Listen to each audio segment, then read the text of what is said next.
Hey guys, it's Liv here, and welcome back to another tier list video. This time we're going to be ranking every Pokemon legal in Regulation C, so if you enjoy it and you want to see some more content like this, of course, like and subscribe and answer the comment question of the day.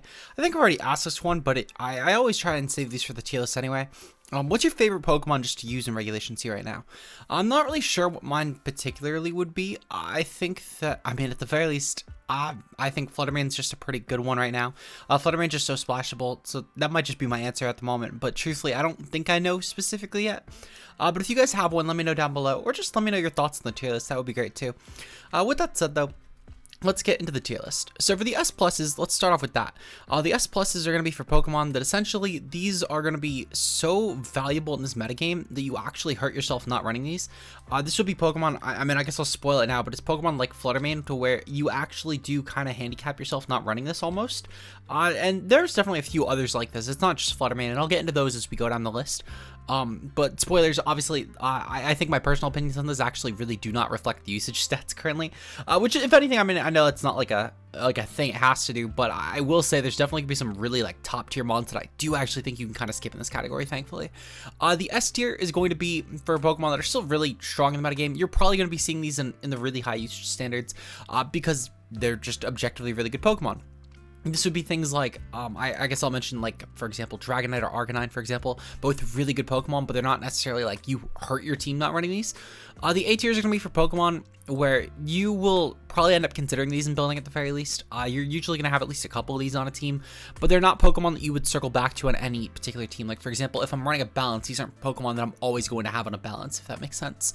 The B tiers are going to be for Pokemon that you, if nothing else, don't need to really prep a team around beating. Once you get out of the A tiers, to be honest, you no longer need to make sure you have a check for these Pokemon, but it's not a bad idea to at least know how you're going to beat these. You might fight these once in a while in ladder, but you're not going to really expect to be playing these all that often. C tiers will cover a specific metagame niche. This is going to be stuff like the S in S pluses. They will usually be at least one of them, if not multiple. D tiers are going to be for Pokemon that are rather niche. These are like YouTuber picks. E tiers are going to be for Pokemon that are kind of overflow from D and F. They might not necessarily be YouTuber picks, but they're noteworthy enough to not fall into the F tier. Or they're or they're such bad YouTuber picks that their gimmick is really kind of useless or redundant. The F tiers are going to be for Pokemon that are just without need of discussion. If a Pokemon falls within like the D, E, and F category, it's probably going to get at most a one-liner just because we have 244 entries today. And without trying to make this tier list take over 2 hours, I figured it just makes sense to kind of skim them. Stuff like Pikachu, for example. Pikachu is just Light Ball Raichu, but it can do a little bit of damage if nothing else, so that's a pretty valuable niche. E tier. Speaking of Pokemon that are Light Ball Raichu, Raichu actually gets a D tier. Raichu, if nothing else, has the little bit of a niche of the 110 speed, which is pretty good. Pikachu, unironically, will probably eventually see some sort of success in a regional, and it's just because it's Pikachu. And someone will try and make it work. But I think that Raichu actually could maybe unironically be an almost viable Pokemon, with stuff like Fake Out and Faint being kind of good. Its priority, if nothing else, is kind of appreciated, and it has a unique enough support move pool to where it at least deserves a D tier, in my opinion, in this format. Especially with the Speed Control plus Fake Out roll compression. There's not really a lot of good Fake Out mons right now. It's really just like Iron Hands. And even if I go through other Fake Out users, Grimmsnarl occasionally runs it. Gothitelle is actually a pretty good Fake Out user. Sableye doesn't usually fit Fake Out. Tinkaton is a lot, well, Tinkaton's not a lot worse, but I do think it's not that viable. Hariyama's kind of okay. Palmot's kind of okay. Raichu's just a slightly worse Palmot, to be completely honest. But yeah, so I think this is a pretty fair tiering, actually. Yeah, there's not a lot of good Fake Out mons in the format. So yeah, Raichu gets his D tier. Jigglypuff gets it because of the fact that it has Friend Guard. Speaking of, by the way, this is the time I'm going to mention that these tiers are not going to be in order. I will only order the S tiers and the S pluses. If it's below that, it's not going to get in order. There's too many mons to do that for. It would be a complete insanity if I tried to do that. Wigglytuff is kind of shit. It's Jigglypuff without Friend Guard. Venomoth is kind of whatever. I will say, because of how many dark types there are in this format in the upper tiers, this one will actually get an E tier in this tier list just because of Tinted Lens. I think if nothing else, it might unironically have a kind of soft niche because of Tinted Lens, plus the fact that it has a good dark matchup, and with like a Terra Fighting, that could actually be a kind of good one. But otherwise, it's a pretty shit pick otherwise. Dugtrio can get the F tier today. I think I put it in E tier for Series 2. This really isn't that needed anymore. The speed is actually really not that great these days because most teams are just priority spamming at this point with stuff like Jet Punch and Sucker Punch. So you can't even really run the Scarf Dug trio and get like a niche trade-off with some of the booster mons. It's F tier now. Persian gets an E tier because of Technician Fake Out. Golduck gets a D tier actually because of Swift Swim, plus the fact that it's an okay option as far as Rain goes. I think Rain is realistically though shifted away from running these Swift Swim Pokemon, but it's at least a lower end D tier pick at best. This one might fall to E as we go through the tier list though, but if nothing else though, it's okay, I would say. Primeape gets an E tier because of a Violape and Nihilape. Nihilape is just so good though that Primeape has no reason to be ran. But to be fair, it's a lot better than the F tier crowd for sure. Arcanine, our first actually really good Pokemon. This is definitely an S tier. I think a lot of people might see Arcanine and think, oh, you know, this is on like one of the best balance cores. It's a really good Intimidate Mon. It's probably one of the best Intimidate Mons. Why isn't Arcanine in the S plus category? And that's a good question, actually. So I think Arcanine personally, despite being one of the best Intimidate options right now, and despite being an overall really good support option, I think that Arcanine has a lot in this format that actually does check it pretty well. One of the best Ruin Pokemon obviously right now is ting-lu, and that is probably the best Ruin Pokemon in this format. It has a lot of ability to beat Arcanine, even outside of Fisher sets. ting-lu is in general a pretty decent option around it, with stuff like Stomping Tantrum, for example, being good, or even just going for Ruination. If we go into other Pokemon, Chi-Yu also is a pretty good matchup into it. Despite Chi-Yu being the most used Ruin Pokemon in the ladder, I do not think it is the best one. If we go into other options though, Flutter Mane carries Power Gem right now pretty commonly, though I will say with the Glimmora spike in usage, this has actually been kind of contentious with Psyshock if nothing else, so that might be at least good for it. We see obviously other really good picks such as Dragonite, which is running Inner Focus right now pretty commonly, can pressure that pretty well. Palafin is one of the most used Pokemon right now. Glimmora is a pretty good Pokemon right now. Like, there's a lot in this upper tier that actually does pressure Arcanine pretty consistently in my opinion. So I do think it just misses out on that S+. It's not as consistent as I would like it to be to put in that S+ tier, but it is objectively a really good pick. And it probably will end up as one of our highest S tiers in my opinion. Slowbro, Oblivious plus Trick Room, E tier. Magneton, F tier, but it's noteworthy enough just because of Magnapult, and it was intended to be a final Evo, so I'm going to put it on here. Muck actually could probably get an E tier, if nothing else. The fact that this thing has the really high Spin F plus like Minimize, you could, I guess, make this work, but there's a lot of really good moves that just would hit through this anyway. For example, Kingambit could just go for Kowtow Cleave. It's a really viable low drawback move because it has 100% accuracy and it will go through those accuracy checks, and Kingambit's a pretty good mon right now anyway. So I don't really think this will end up being like a super catch-on thing. We haven't actually seen Evasion even like in a minor instance in tournament these days. I think besides like maybe one Chansey team that I remember seeing at Knoxville, if I remember correctly. But even still, it's not really that great. Poison is kind of a cool typing though. So E tier, I guess. Cloyster can get an F tier. This thing doesn't really ever get a setup opportunity. Gengar can get a C tier actually. Gengar is a pretty decent option as far as like a niche speed control goes. This thing gets some good roll compression, and unlike Flutter Mane, Gengar actually can use a lot more support moves. For example, Gengar can get stuff like, for example, Trigger. Well, they both get Trigger, but stuff like Haze is a pretty clear one. Also, Clear Smog is pretty okay, but it's just a worse Haze, though I guess it can do damage. You get T-Spikes as well, so this thing can get some good options. Trick is pretty decent. It's kind of just meant to be like a support combination with Flutter Mane though, where essentially, well, not ran with Flutter Mane, but it's essentially like a support version of Flutter Mane, where this has the really fast offensive ghost typing. It's really good at pressuring other opposing ghosts and psychics, but at the same time though, it's just a lot slower than Flutter Mane is, even pre-booster energy, and a lot of Flutter Mane these days are adapting to become booster energy, just because of the fact that they don't want to risk the speed tie with chien-pao, and also the fact that they want to force it into Sucker Punch rolls, which you could then take advantage of further. So I do think that Gengar is definitely a C tier pick. It's not terrible, but it's definitely kind of niche. Hypno's an F tier. Electrode, I'm going to give Electrode an E tier. I think that if nothing else, the fact that this thing actually did unironically pretty well in I think it was Knoxville Regionals, it at least kind of solidified this thing might unironically be kind of viable as a good speed control option. However, in this format with stuff like Dragapult now existing, as well as the fact that there's a lot more booster energy, and again, just priority in general, as I mentioned with like chien-pao and Palafin and Dragonite, this thing sadly just doesn't have as much of a niche anymore.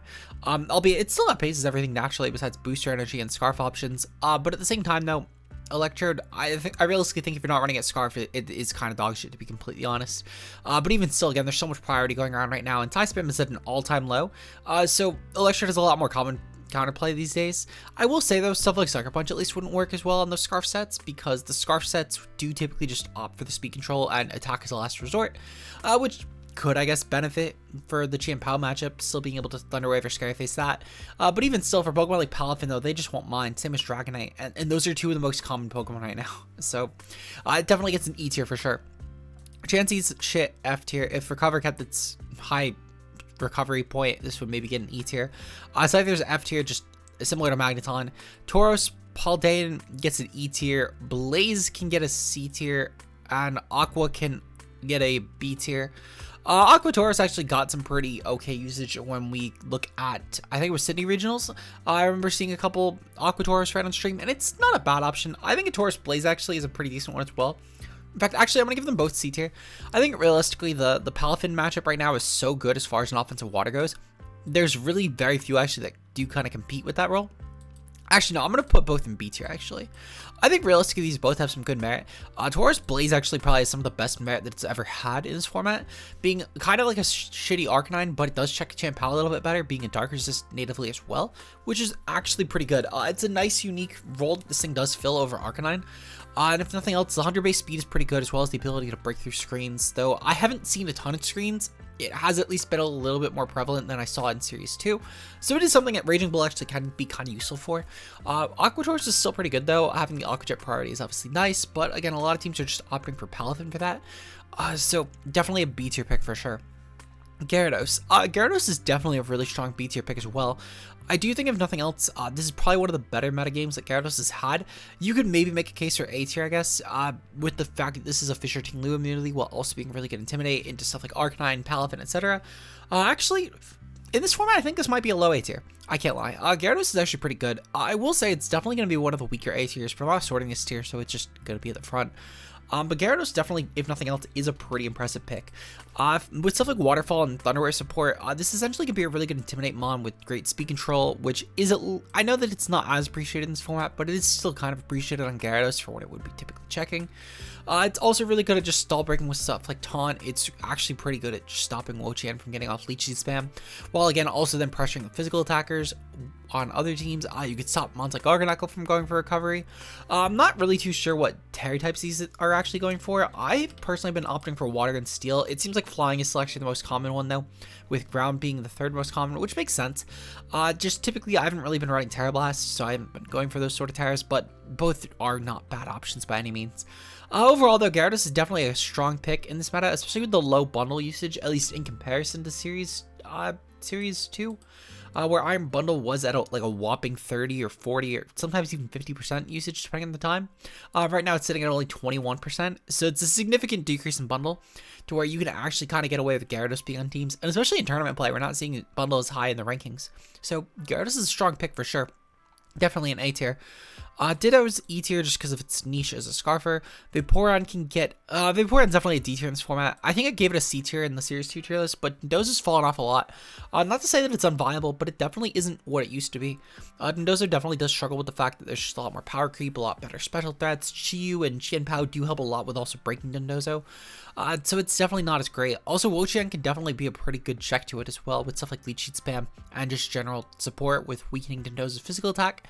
It's definitely not as necessary anymore, but Vaporeon still has enough of a niche, so we'll put it in D tier. Jolteon kind of sucks, but fast actually, no, I'm putting this in F tier. Flare can get an E tier just because the fact that Trick Room plus Guts Terra Normal. Dragonite's an S tier for sure.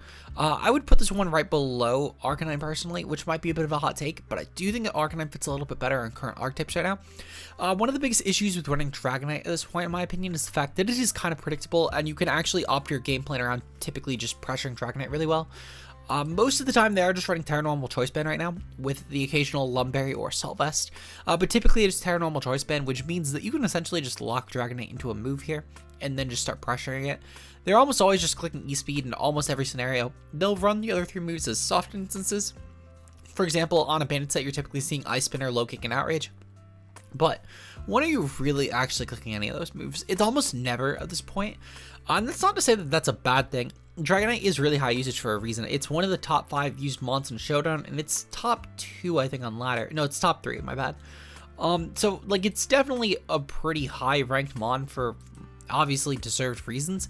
However, I do think that Dragonite, despite the high usage, is not going to be as consistent as we go through tournament play and as the metagame evolves. It does benefit, I think, a lot off of Close Sheet personally, because I don't think a Dragonite would have the same sort of high-level success in, at least to the degree it's having in Open Sheet. Not to say that I don't think it will top cut, because it definitely will end up top cutting regionals for sure. I'm pretty sure it already has a lot of regionals, such as Sydney and Port Wayne. But at the same time, though, I do think that Dragonite is objectively not even going to be the best priority partner, or just the best partner for chien-pao as far as tournament play goes, for that matter. It's definitely an S tier for sure, though. Just it's lower on this. It's well, not lower in the end. It's higher in the range for sure, but it's lower than Arcanine. Ampharos gets an F tier. Azumarill can actually get an A tier. This thing is definitely a really strong offensive physical water. It has a nice niche of being a strong chien-pao check by resisting both of its stabs. On top of the fact as well, this is a great breaker for stuff like wo-chien and Chi-Yu with priority especially, as well as ting-lu. The fairy typing helps out a ton there, while also still being a great offensive option to resist ice from chien-pao and also for fire from Chi-Yu. It's a strong pick for sure.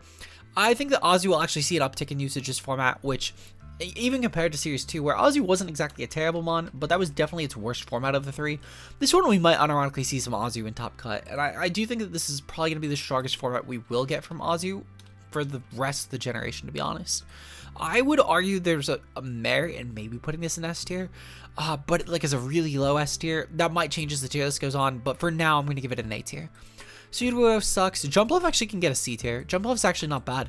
I have a lot of faith in this Pokemon actually doing well this format, and I think that realistically the Tailwind plus Chlorophyll support, we're going to end up seeing that being a pretty good option, as Talonflame, despite being still really strong, has definitely fallen off a bit in notoriety. Talonflame beforehand was definitely like a top 10 mon in the format, and it's still not bad. It's still one of the better Tailwind options for sure, but teams are definitely opting for a lot less priority Tailwind. Talonflame also typically is being led around a lot easier now, but at the same time though, it is still so potent that other Tailwinders will fall in perspective to it. But at the same time though, Jumpluff is noteworthy enough. I'm going to give it a C tier. Sunflora, this thing can get an E tier. If nothing else, it's a kind of cool solar power option. Gives a nice Torkoal partner, and with room service can be kind of cool. I still have faith in Sunflora. I'm going to try and get it to work at some point in this format. I'm just trying to refine the team a bit is all. But I have actual faith in this mon. I think it's legitimately not bad. Espeon is Magic Bounce, and that's really about it. Umbreon is kind of good, at least as being a good Snarl option.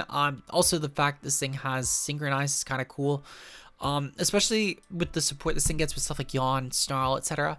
It's a cool support Pokemon for sure. Nice Spit F Dark. I just don't think it's really that great in this format. It's probably one of the worst formats we've had all generation for Umbreon.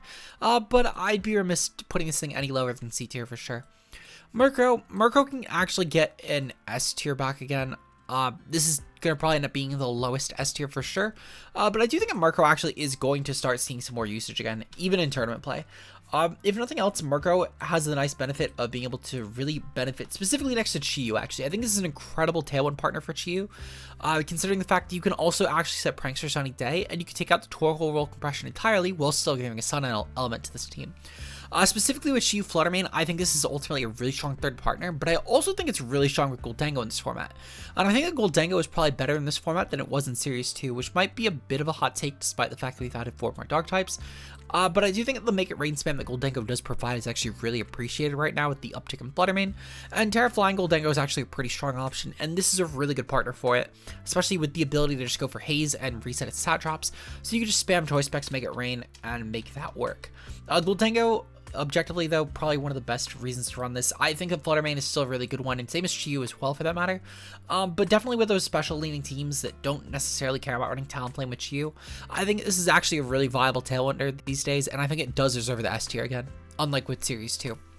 Slowking gets the same tier as Slowbro. Mischievous can get this tier as well. Actually, Mischievous can definitely get this tier. It's just a lot more easily broken. The Terra isn't as good of a gimmick at this point for Mischievous being viable anymore. Girafarig, I forget why I ranked this, to be honest. Oh, actually, no, it's because it was intended to be fully evolved at one point.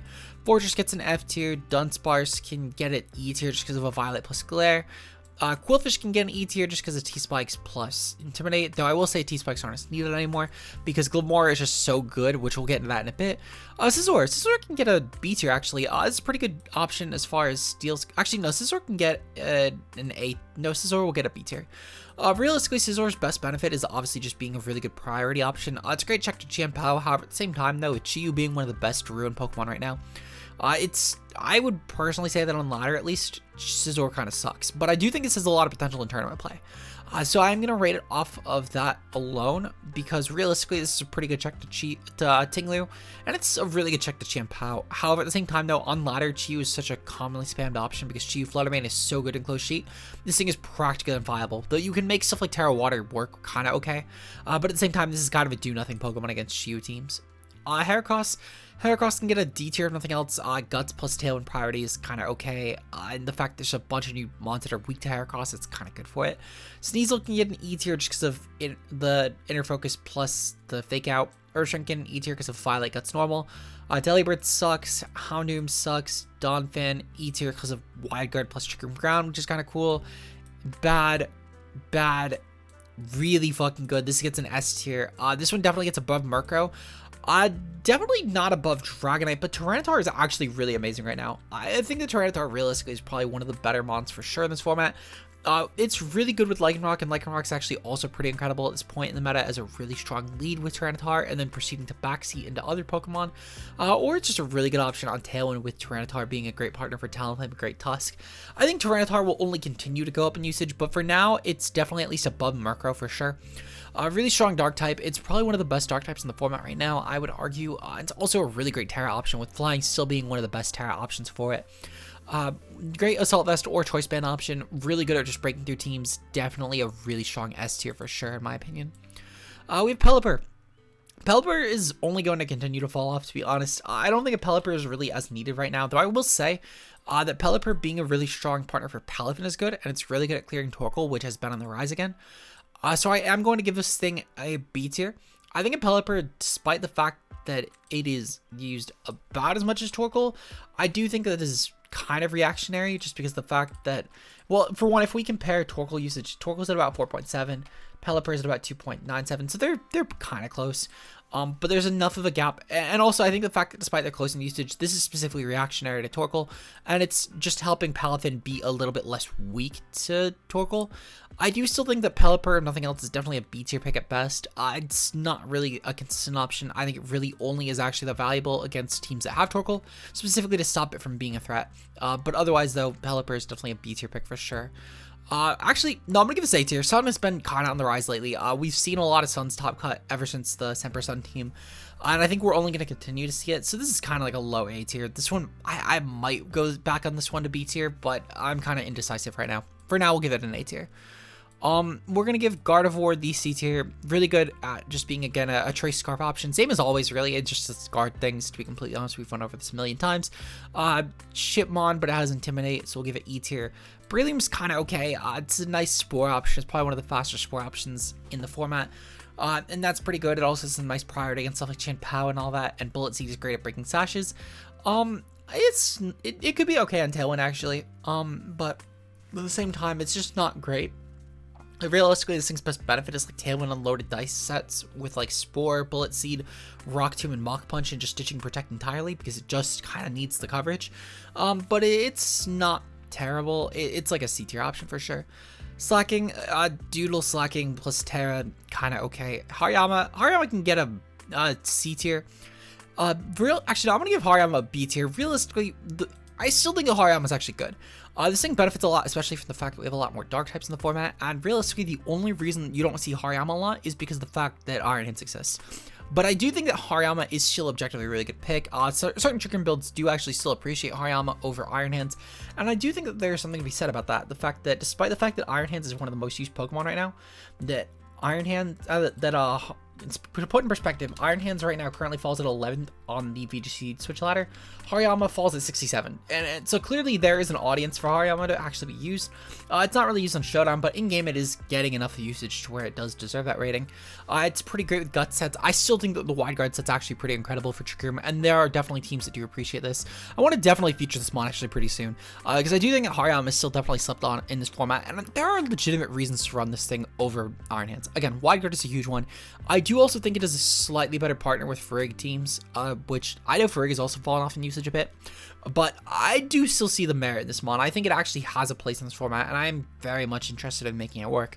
But it's definitely a B tier pick for sure, in my opinion. We're gonna get into Sableye. Sableye is a B tier pick this format. Truthfully, you could even make a case for Sableye being A tier, but I don't know if I'm ready to make that case yet. Maybe for the end of the format I will, but for right now, I do think that Sableye's roll compression is a little bit similar to like Grim, and again, it's Grim Marco essentially, and Marco's flying up a lot it's going up a lot in usage, so it's a little harder to justify Sableye as the prankster pick, but it does have some certain cores. In fact, Sableye Serralage has actually been such an annoying core to take on since Series 2 towards the end of the format, and I do think it's a legitimately good core, especially with partners like Flutter Mane and Dragonite. It's really like a couple specific teams that it's ran on, but those teams actually still continue to be good, even if you just run them the exact same way you ran them in Series 2 in Series 3. So Sableye definitely gets a B tier pick for sure. Medicham, kind of niche with Skill Swap plus Trick Room with Pure Power is kind of niche enough. It's good with T-Tar still, D tier. Swalot sucks. Camerupt, Camerupt can get it. I kind of want to put this thing in D tier, but I'm going to put it in E tier for now. Actually, no, this gets a D tier. This is actually a pretty good tricking ground. It's essentially like a pseudo Torkoal, with stuff like Solid Rock being really appreciated. I think this one actually could be a decent Terra pick this format, with stuff like maybe Terra Fairy, for example, with Terra Blast could be a good option, or like Terra Fighting. You can even just see Terra Fire Sets nuking, or like Terra Water turning this thing into a really good for Chi and chien-pao, while still being good as an offensive breaker for like a Trick Room team.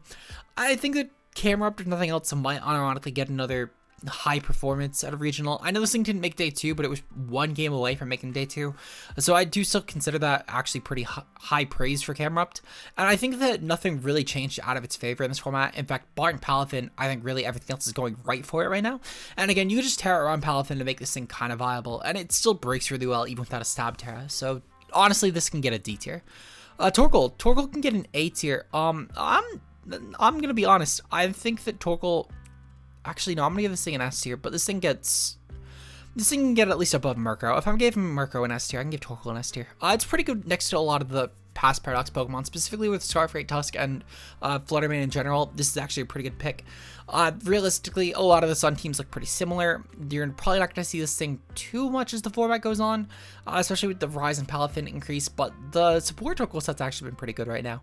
Stuff like Yawn, Overheat, helping Hand and Protect, with like a Jetpack. I also do think that the other Torkoal set, obviously with the Charcoal, is still really good next to Lilycole, but if you're not running Lilycole, then you're probably going to run the support set at this point, because you can't really justify running Torkoal unless it's hard Trick Room as an offensive Pokemon. Still really good though. I think realistically the support set is what kind of keeps it in the S tier though, but it's definitely an S tier pick for sure, just a lower end one. Grumpig sucks, Cacturne sucks. Altari can get an E tier similarly for Cloud9 plus Wisp. It's a lot more appreciated this format, I would argue, but it's still kind of just an okay mon at best. Just Ursaring without a Violate. This one sucks. Wishcash sucks. Banette sucks. Tropius is Wide Guard with Chlorophyll, and Harvest, it's pretty good, especially the Harvest with Wide Guard, and then like Leech Seed. Just budget wo-chien, to be honest. Glalie sucks.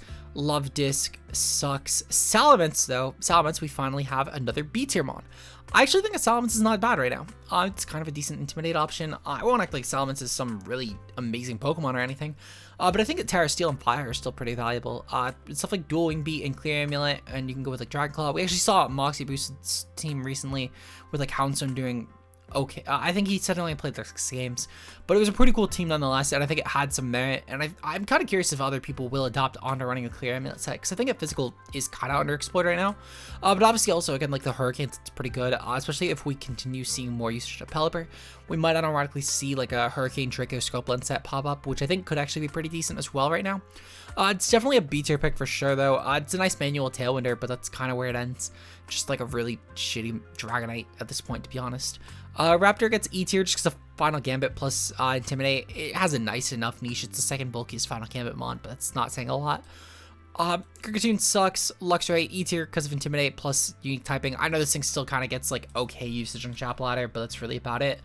Vesperquin sucks. Pachirisu, actually, I'm going to give D tier. I think I remember seeing this thing actually doing some kind of okay work in the IC recently. But if nothing else, again, the support's kind of useful, and the Super Fang is actually kind of appreciated right now with how bulky this format is going towards balance. So we'll give it D tier, at least if nothing else. Nuzzle is also kind of good speed control, and if anything, this is probably the best format Pachi's had all gen.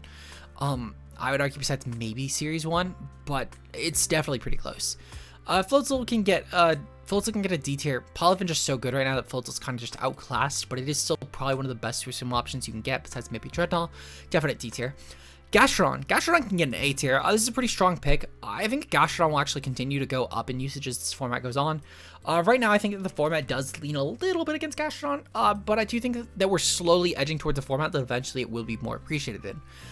Realistically, with stuff like, for example, we have, well, looking at stuff that's in the high end of the format, we have obviously wo-chien that currently on the Switch ladder is at number 9. Pretty good way around this. ting-lu is obviously really good, especially around the Terra Fire sets. And you can force Gastrodon on Terra pretty easily, I would argue, at this point. And ting-lu being one of the best Pokemon of the format is really bad for it, especially with Great Tusk, Glimmora also being right under it, with Glimmora reaching 10 and Great Tusk 14th. We have a lot of other Pokemon that do pressure pretty well too, and the format, especially with the Ruins, does hurt this thing's defensive viability a bit. But Gastrodon is still pretty good, and it's a great Palafin check, especially with Palafin only continuing to go up in usage. Gastrodon might actually pop off in a later point. I'm a little hesitant to give it an S tier for now, but I do think that by the end of the format, my opinion might change on this one, and I might give it an S tier. Drifloon, it's Unburden plus Tailwind. This thing can get a D tier. Mismagius kind of sucks. It's worse than Mischievous. Honchkrow can get an E tier just because of Moxie plus really good priority options. It's an okay Terramon at best. Skuntank sucks. Bronzong can actually get a B tier.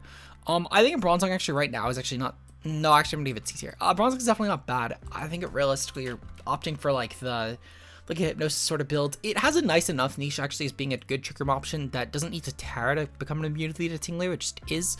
So you could Terra that instead into something like a fire or like a water or something that's just gonna not be weak to dark and be pretty set in that regard for stuff like chien-pao matchups. I like water actually a lot personally because it's great for stuff like Chiyu and chien-pao, while still obviously being neutral at least to the ting-lu, and then you don't really need to care about wo-chien. But fire definitely has a good place too. It's a pretty good Terra type, obviously, with Levitate getting you a immunity to ground that's pretty appreciated.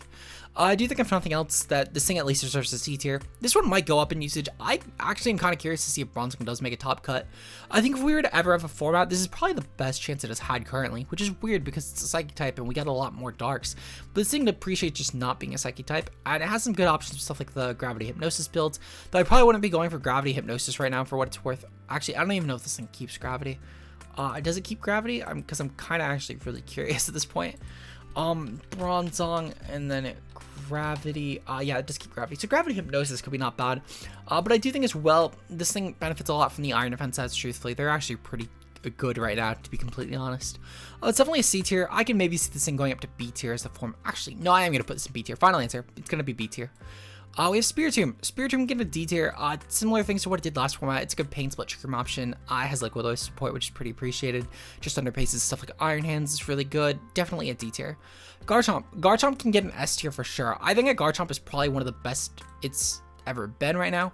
I'm putting it above Torkoal and Murkrow and nothing else. I think a Garchomp is actually really going to pop off this format. It's a great offensive option. Teams are actually starting to also consider this very highly over Great Tusk even on Tailwind builds. Just for the speed, it's actually extremely appreciated to have that high speed tier, because currently, obviously, you know, Great Tusk does have a bit of an issue with creeping Pokemon such as chien-pao and Tailwind. If I remember correctly, Great Tusk actually just gets perfectly crept by chien-pao without a Choice Scarf. Let me double check that on Tailwind real quick. Yeah, this should just get perfectly crept by chien-pao on Tailwind, which is actually a pretty common archetype for it. Specifically with the fact that, okay, so I guess to be fair, I'm pretty sure Garchomp also gets crept on Tailwind. But even still, it's more so the fact that Garchomp does at least have good merit of outpacing stuff like Booster Bundle on Tailwind. And it's also, if nothing else, that Garchomp has a lot better special bulk, which helps a lot with stuff like Chiyu, especially with its typing becoming neutral, well, resistant to Chiyu, whereas Great Tusk is neutral and it's a lot weaker Spadef. You do kind of need to Terra both mons for what it's worth, but Garchomp at least has some merit as like a Terra Steel or Fire option, and I think that both are really good right now. Ground is obviously amazing as well, just if you want to keep going for Earthquake or like a Stomping Tantrum, both are really good. Ultimately, I probably wouldn't run Swords Dance Garchomp, though you can. Swords Dance Chomp, I think, will definitely be a lot better in tournament play, but if you're looking to run this thing on ladder, I would probably just go with like a Life Orb set with like 3 attacks protect, truthfully, or like a Clear Amulet build, because it's also really good. Definitely an S tier for sure, though. Just a really strong offensive ground. Lucario, just budget Dragonite, Terra Normal, E-Speed, E tier. Hippowdon, budget Sandsetter. This thing could just technically speaking be like a Sandsetter, but like Fisher, I guess, or like a Whirlwind set is pretty appreciated with like Yawn, but definitely though an E tier for sure. Toxicroak, I think that support's kind of okay. This thing has like cool abilities, that's about it. E tier. Unique Trick Room option, not Trick Room, Tailwind option with like Encore. Storm Drain's pretty good for Palafin, at least if nothing else, which is on the rise. Safeguard's good for Amoonguss, which is everywhere right now. This thing could unironically actually get a D tier. This thing, if nothing else, has a unique enough support palette to where I do unironically think this could be a D tier mon, and Lumineon unironically can kind of hold its own. We'll give this thing a D tier. It's better than a lot of these D tier threats, to be completely honest. I think this unironically is kind of consistent. Abomasnow is definitely going to be a C tier in this format. I think that this format's a little bit worse for Abomasnow, truth. Actually, no, I'm going to give it B tier. Abomasnow, nothing else, it's a pretty decent defensive grass. I will say, though, this thing does kind of depend on having to Terra, but it's a pretty good Terra option, nothing else, stuff like Terra Water. We're seeing a lot more of the focus assets again. We're opting for less of the AV builds because they're typically going for Auroraville again, which is pretty good. It's a great partner for Bundle. Obviously, it's probably one of the best partners you could run with Bundle, right? Well, probably not one of the best, but Bundle is definitely one of its best partners, at least. You still have options like Flutter Mane, Dragonite, chien-pao, Chiyu, etc. that are all really good. Obviously, it's a great partner, especially with stuff like setup threats such as SD Chomp, DD or Sword Stance Excalibur, etc., etc. Really, anything that's going to set up Abomasnow is a great partner for it. So we'll definitely give it a B tier for sure. This one might rise as the format goes on. I think it's very anti-meta, but right now I'm gonna give it B. Weavile kind of sucks. It's just Sneasel, but faster. Magnezone, it's just slightly better Trick Room option. Analytics kind of cool, E tier. Leafeon sucks. Glaceon will give it E tier just because it's a Trick Room Blizzard option, which is kind of cool for Hail. Gallade can get a C tier. This thing is kind of cool. I actually think it's a little bit better than it was in Series 2 at least. Though at the same time, I think my opinions on Gallade just went down a little bit, so it kind of evens out. But this is pretty good, at least for the ruins, especially with the ones like Ting-lu and wo-chien going for more so poison routes, especially with wo-chien going for poison typically. So you can essentially always have a fighting type that will put pressure on the ruin Pokemon. I think especially if you were to run this thing on Tailwind with like a good Terra type, this thing could actually be kind of a threat. But for now, I'm going to give it a C tier. I don't think it's going to be consistent enough, but it has enough of a presence. Moving on, we have Frostlass. It's, I guess, good enough speed control. No, this thing kind of sucks. This one kind of sucks. We'll go bottom to top. Rotom Frost kind of sucks. Rotom Fan kind of sucks. Rotom Frost is just a shitty Rotom Wash. Rotom Mow can get a D tier just because the fact that it pressures like grounds pretty well while still being an electric type. Rotom Heat and Wash are both gonna go higher. I need to scroll up a bit. We're gonna put Heat in the B tier. I'm gonna put Rotom Wash in the A tier. I think Rotom Wash is actually kind of appreciated in this format a lot more, considering the fact that I think that realistically right now, a lot more teams are appreciating the fact that Rotom Wash is an actual, like, it's a water type, which is pretty good. Realistically, this water typing is pretty valuable for stuff like Palafin. It's a pretty good way to burn it, actually. And I think that if nothing else, this thing has some decent merit. It's just like a support Pokemon again with like a Citrus Berry, and then just going for like Wisp, Protect, and then Dual Stab with, in my opinion, probably Volt Switch and Hydro Pump is the best options, though it seems like Thunderbolt is also pretty commonly ran. Rotom Heat is just a little bit worse version of this. I do think that there's one benefit, though, the fact that Rotom Heat can pressure Amoonguss pretty well. Though at the same time, I think realistically one of the best reasons to run a Rotom form right now would be to burn the physical threats, and I don't think that Rotom Heat's as good at doing that, but it is still objectively a really good check to Amoonguss, which is something that Rotom Wash can't do without Terra, and I don't think that the Terra Blast set is that great right now. So we'll give this thing an A tier, and we'll give Rotom Heat a B tier. I will say if Terra Blast Rotom Wash was a little bit better right now, this would probably end up falling to C tier though, but the niche is still alive. Lilligant can get a B tier actually. Lilligant's been on the rise a lot. I still think that realistically, Lilligant is so bad outside of Sun, and essentially it's one of those mons where you can't even consistently bring it on Sun to every match. However, at the same time, I do think Lilligant has enough going for it with stuff like Chlorophyll and After You, where it makes Torkoal into an absolute demon, and a lot of teams typically don't like switching into those full health eruptions, especially when Torkoal is not going to be under Trick Room, and your opponents aren't typically going into Trick Room options.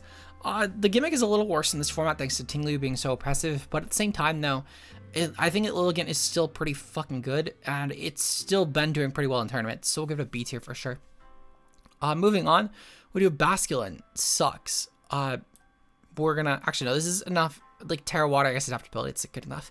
It's a nice niche Intimidator with some good roll compression. Zorg has Disguise.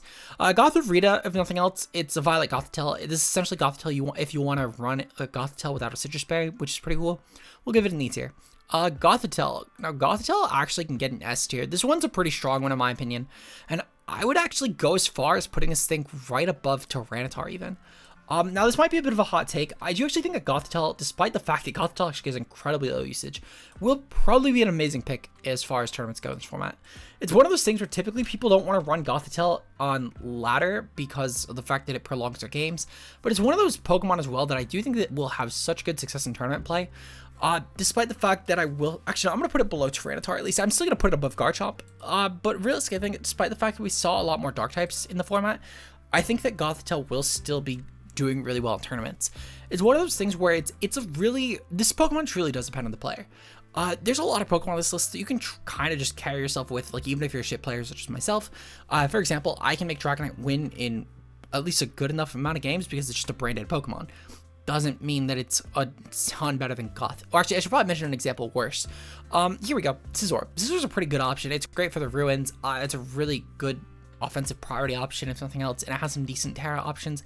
You don't need a lot of a brain to play Scizor. However, with Gothitelle though, it really does reward the player. It's similar to Sableye, but like on crack, where if you have a really high player ceiling, you will make Gothitelle work as long as you can play balance at a strong level. And I think that Gothitelle does benefit a lot of teams as a really good 6th slot right now. This is a great check to Palafin, which is one of the best Pokemon in the format. It's a great check to a lot of different common Pokemon, and you would tear out of a lot of bad situations for ruins. I do think that the fact that you have to Terra Gothitelle is the big reason that I would put it below Tyranitar, because essentially if your opponent has a Ruin on their team, which currently the format is still leaning towards very Ruin heavy teams, despite the fact that we've seen even Joe UX9 top 2 without any Ruins on his team in Fort Wayne. Despite that though, Ruins typically are still around on a lot of the teams because they are pretty low drawback. So having Gothitelle around is a little bit more of a liability because of those, but at the same time though, it has a lot of matchups where it is such a good Pokemon. And again, it's one of those things where if you know how to bring Gothitelle, this thing has an incredible ceiling, and I do think that we are only going to continue seeing Gothitelle go up in usage as this format goes on. I think it's an S tier. I'm curious on other people's thoughts on this, because I mean, obviously Gothitelle is by far used less than most of this tier, truthfully, and it's probably going to end up being used less than even like a lot of the A tiers by the end of this. But despite that, I still think Gothitelle, the usage doesn't reflect that, because it's really a ladder thing that people don't use Gothitelle on ladder because it leads to really long stally games, which makes sense, especially on the in-game ladder. It's the only reason you would really go to timer at this point besides Nindo's or Mirish. But it's definitely an S2 for sure. Sawsbuck sucks. This thing, Amoonguss. Amoonguss is probably going to be our first S+ actually. Amoonguss is a really fucking brain dead option right now, actually, and Amoonguss has actually only gotten better. This is easily one of the best Pokemon in the format right now. I would go as far to say, I don't know. So I feel like number 2 is probably not exactly that hot of a topic, but I would probably definitely put this like number 2 for sure. There might be a case, I guess, for a number 3, but with number 2 being ting-lu, but I would definitely at least put this thing in like the top 3 definitively. It's definitely not top 1, but it is still a really good pick for sure. Amoonguss is probably one of the best options though, with stuff like, for example, being an incredible diversive Terra option. It's great with just in general Spore control. Rage Powder support is incredible. This is an amazing Terra option. Currently in this format, I've actually seen a lot more sets running like Terra Fire and Water, but it still obviously really appreciates the other types. Dark is still okay on it. Steel is still okay on it. In game, it seems like Water is by far the most used one, though I've seen a lot of Fire on Showdown Ladder at the very least, and I do think it still has a lot of merit as Terra Fire. But overall, though, it's still objectively a really strong pick, and I definitely think it's probably one of the best S+s, even as the list goes. There's only one that I would definitively rate above it, but it is definitely an S+ for sure. Moving on, Alomomola sucks, F tier. Electros immunity plus Terra, so it has to be an E tier. Well, at least it's good enough stats, so I'll keep that. Miss Mages technically has that too, but it's just really shit. Haxorus, Haxorus with Mold Breaker's kind of okay, but with Dondozo falling off, this thing lost its best niche. I will say I might have unironically put this thing in D tier if Dondozo was a bit more viable right now, but Dondozo's definitely fallen off a bit. Beartic sucks, but yeah, no, this thing just sucks. I guess, no, this actually I think is the only Slush Rush one, so we'll give it E tier off of that alone, I guess. Cryogonal sucks. Bisharp sucks, but was intended to be fully evolved. Braviary, I guess Defiant plus Tailwind is kind of cool. I accidentally added Hisui and Braviary, but we'll just drag that to the very bottom. I don't know why I dragged Hisui and Braviary. I literally tried to vet through all the fucking PLA mons. Hydreigon's definitely fallen off a lot. I can't lie. This isn't what it used to be anymore. I'm gonna give this thing a B tier. I still think Hydreigon definitely has archetypes that this thing works really well on. But it definitely is no longer the Pokemon that it was in Series 1, where this was like one of the top tier echelon Pokemon. There's so many other darks you could be running instead right now that I do think it's almost kind of a liability to run this thing. However, again, similarly to the other Pokemon this tier, such as Hariyama, I think it has enough of a place. It seems like one of the most used sets right now is like Terra Fire with like a Choice Specs, or like a Terra Poison set with just general stuff like Terra Blast and all that. It's a decent Tailwinder still with like a Scope Lens build. I would definitely still say this has a lot of merit as far as being a versatile Terra Pokemon goes. This thing definitely has a lot going for it as well with, again, the Scope Lens sets. You have the Choice Specs builds. You have EV Snarl sets being still pretty good. Safety Goggles still being not terrible. I would definitely still put this thing in the B tier for sure, but this is definitely the worst meta that Hydreigon has had it, and I sadly do think this will only continue to be a trend as the format ages. Volcarona. Volcarona's pretty strong, actually. I'm gonna give Volcarona an I don't know if I want to give this thing an A tier and an S tier, I can't lie. I think Volcarona definitely has fallen off a little bit, I can't lie. I'm going to give this thing an A tier, actually. Volcarona still is pretty good. It's a great Terra option. It's a really good Rage Powder mod. It's a great Quiver Dance Sweeper, too. But I do think it's a bit harder to set this thing up in this format, just with how immediately pressuring most other Pokemon are, offensively speaking.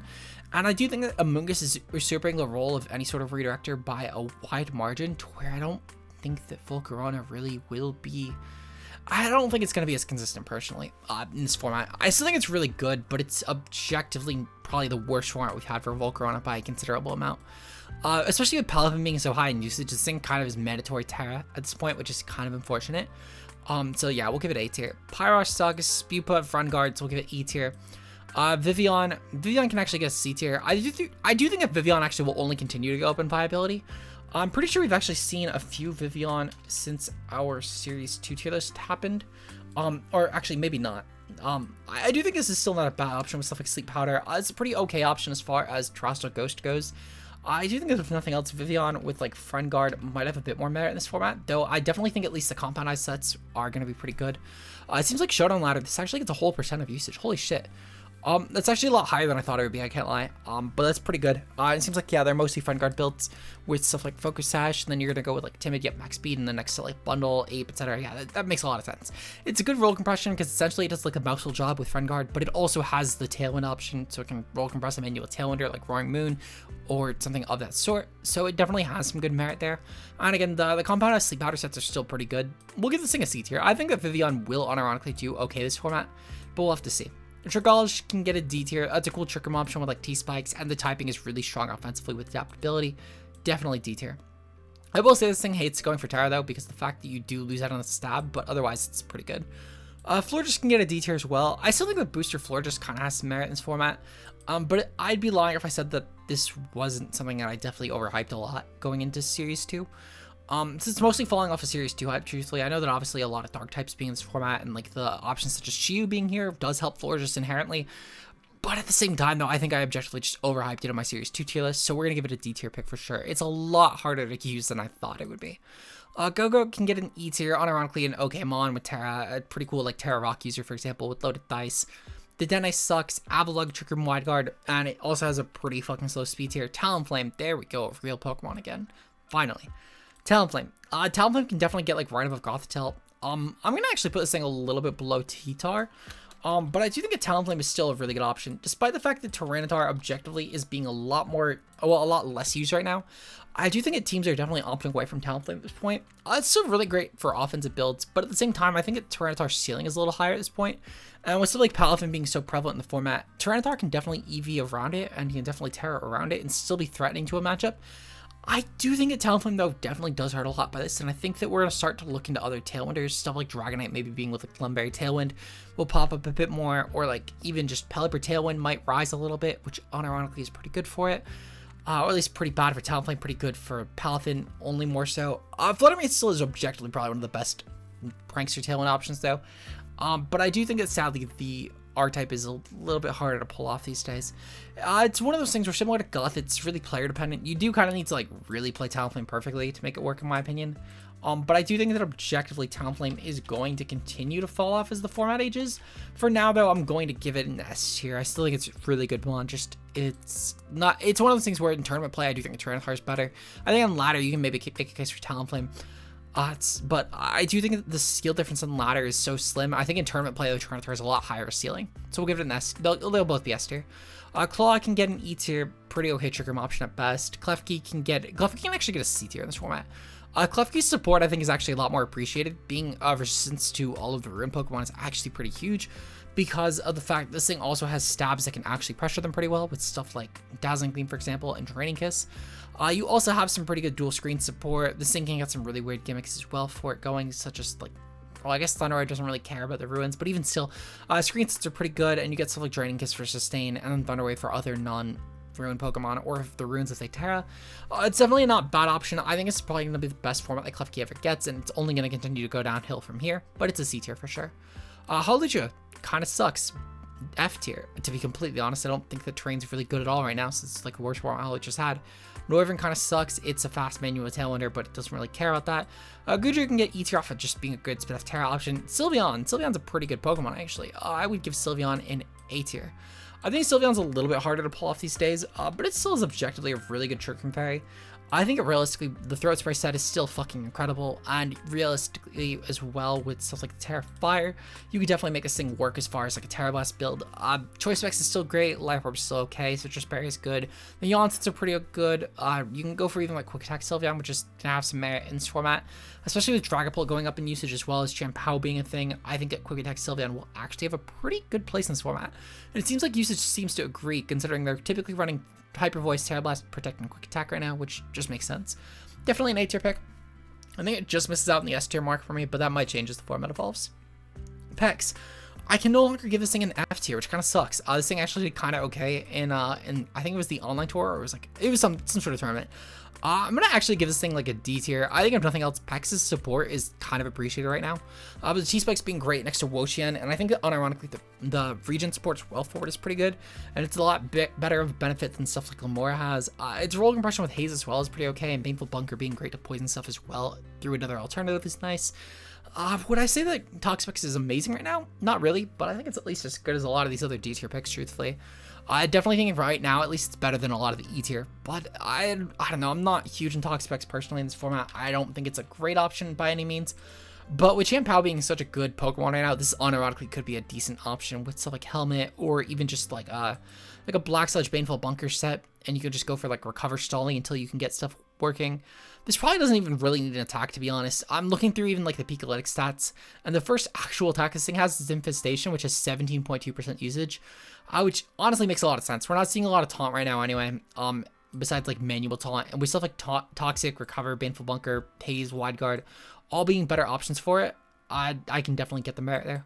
Acid Spray, I'm seeing on this usage as well. That could actually also be pretty good. I think it'll be better than even Chilling Waters by having a little bit less usage, but I'm curious to see where this thing goes. It could actually be a decent partner with stuff like ting-lu and wo-chien, or even just like a really good Acid Spray partner next to Chiyu teams, but definitely it's going to be a D tier pick for sure. Moving on, we have Salazzle. T-Spikes plus Fake Out support with Oblivious, it's an E tier. Oranguru can get a C tier. This is a pretty good Instruct Room option. The Skill Swap Instruct Fisher thing is kind of bullshit. I don't like it. I don't like playing it. It's not great. It's not even good, I would argue, but I don't like playing it. It's just not fun. C tier for sure. Kamala sucks. Serena's gonna get a C tier in this format.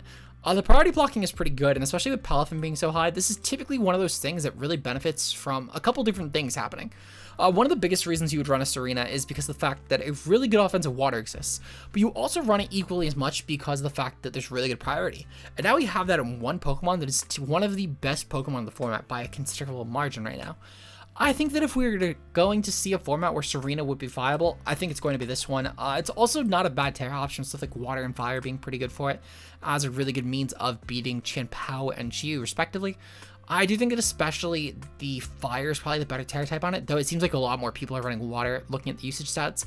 I'm kind of curious as to why teams are not running the AV build. Like, I'm looking through and I'm seeing that Citrus seems to be the most used set, but I probably would just recommend AV right now if you're gonna run this spawn with like Drop Kick, U-Turn, then like Terra Blast with probably Water or Fire. Again, I would recommend Fire here. I think it's a little bit better of a coverage set for it, but Fire is still objectively pretty good. I know Water's still objectively pretty good here. And then I'd probably go with, personally, I would probably go with like a low kick. I think it's going to benefit a lot more against like ting-lu and all that. And you don't get the high jump kick risk here, and playoff also having a chance to miss, and it just doesn't hit you as well. So I think, yeah, that'd probably be my set. But I do think that objectively though, Serena probably has like it's never had a better format, I think, this generation, in my opinion, because Palafin usage is just so fucking high right now. And it really is kind of dictating the metagame at this point, which is kind of insane. Passimian sucks. Mimikyu is actually pretty good. We're going to give Mimikyu an A tier. This is definitely a really good Trick Room support option.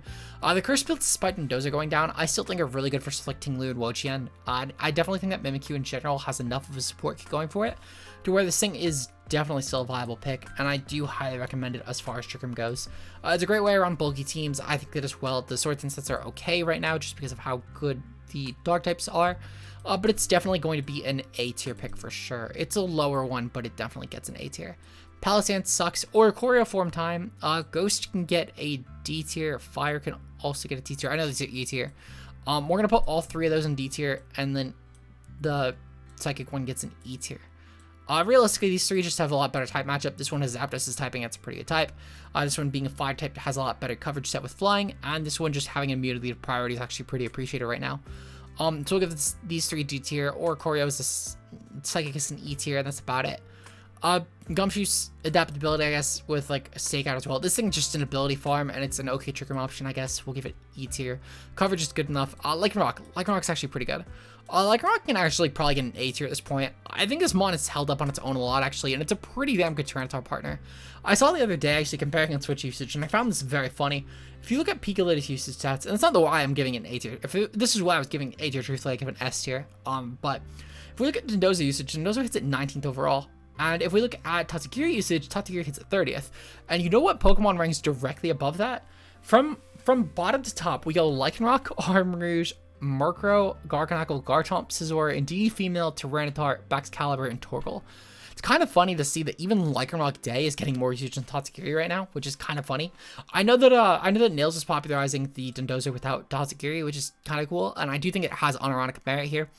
But at the same time, though, the fact that Dondozo's most common partner is no longer Tatsugiri, it's actually Flutter Mane. It's kind of funny. And I do think that Tatsugiri as well just, it fell off a bit. I don't know really where that happened, but it definitely did fall off in usage for sure, at least. At least as far as in-game usage. On Showdown, it's a lot closer. It's like within 1%, and only Goldengo goes between. But it is still kind of funny. And I think that objectively, though, Lycanroc is still a pretty damn good partner with Tyranitar, and the Endeavor set is really amazing right now. Definite A tier for sure. Moving on, Lycanroc Midnight. This thing gets E tier because of the skill swap gimmick. I fucking hate it though. This one gets a F tier because it sucks. Mudsdale can get a D tier. It's a pretty good tricking ground, I guess. And with stamina, it's actually not bad right now. You'd probably just need to Terra this thing, but it could definitely get some merit in with body press sets. I'd probably recommend like a Terra of Water, to be completely honest, just because it's a good defensive Terra type, but definitely a D tier pick for sure. Bruxish. I guess the priority blocking is kind of appreciated. We'll give it E tier. Crabominable can get an E tier because it's Trick Room fighting and it has a unique enough coverage set. Lurantis can get a Trick Room tiering as well because of Contrary. Dreadnought is definitely probably, I would argue, the best Swiss Swim Water right now. Not really a high metric to hit, but we'll give it a C tier, I guess, off of that. It's one of those things where it can also kind of benefit off of Sand because of its pre-Terra typing, where you can actually get a Spef boost. And that could be kind of appreciated, I guess. But I'd be lying if I said that Dreadnought was actually like a good Pokemon. But it's okay enough to where we'll give this thing a C tier for sure. It could be decent with Terra at least.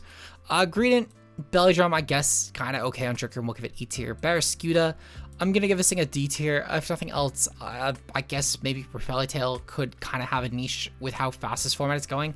Considering the fact that you could make this thing, I guess, get around Gastrodon when that inevitably pops up for Palafin usage. And it could be a decent offensive water on Rain and just go for like damage boosting with Terra Water. And that could be a decent niche it has. Especially with Pelipper getting Manual Tailwind, that could be kind of good. But Barraskewda is definitely like a lower end Pokemon for sure. Definite D tier at best. Corviknight's actually pretty good right now. I would actually argue that Corviknight might be an S tier, but I'm going to put it in A tier. I'm not ready to put it in S tier, truthfully, but I do think that there might be a time where later in this format, we look back and see that Corviknight might have been an S tier. Typing is really incredible, and I do think this is a pretty decent Terra option, if nothing else. But at the same time, I do think it's a little bit inconsistent. I think realistically, one of the best benefits this thing does have is the fact that, one, it's a flying type. Two, it benefits a lot from keeping that the neutrality to stuff like chien-pao at least, which is pretty good. A lot of other flying types don't do that right now, besides like Gyarados. It's also a really good Tailwind option, which is a nice niche that it has over Gyarados. And with the Intimidates from both Gyarados and Arcanine going up a ton in usage, I do think this thing unironically has merit with the Mirror Armor sets. I'm a little bit concerned with putting this thing in S tier, but I think it at least deserves an A tier right now.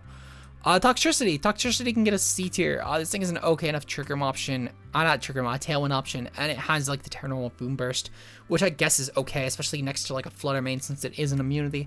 And a lot of teams are just starting to adopt Terra Ghost as just a pretty good defensive Terra option. So you could Terra Ghost around and then just go for no Terra and still do a lot of damage. Phalanx sucks. F tier. Copper Jaw sucks, but it's slightly less sucks and its timing is pretty good. E tier. Cole will give this thing a D tier just because of the fact that Steam Engine is such a good ability. I think it's kind of a weak format for it, but it's still gimmicky enough to where it can do damage. Like Cole will always be like a pseudo viable pick, to be honest. Sandaconda sucks. Indeedee Male, I'm giving E tier just because side spam is really fucking bad right now. But at the same time though, Indeedee Male is something. Indeedee Female, I'm gonna give this like a B tier. And this is definitely gonna be like the worst format this thing ever has by like a considerable amount.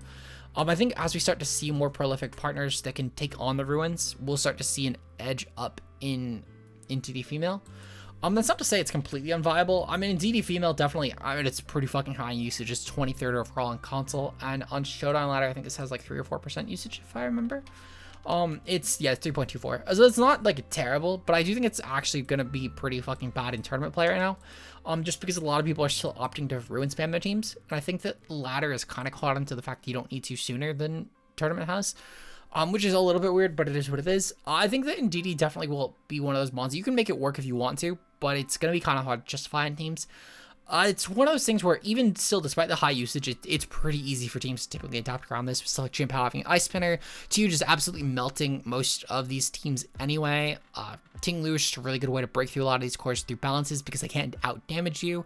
Wo-chien's really the only one that actually kind of minds side spam, but even still, you could Terra into a resistance and probably be fine. Like a Terra Water wo-chien would probably never care about side spam.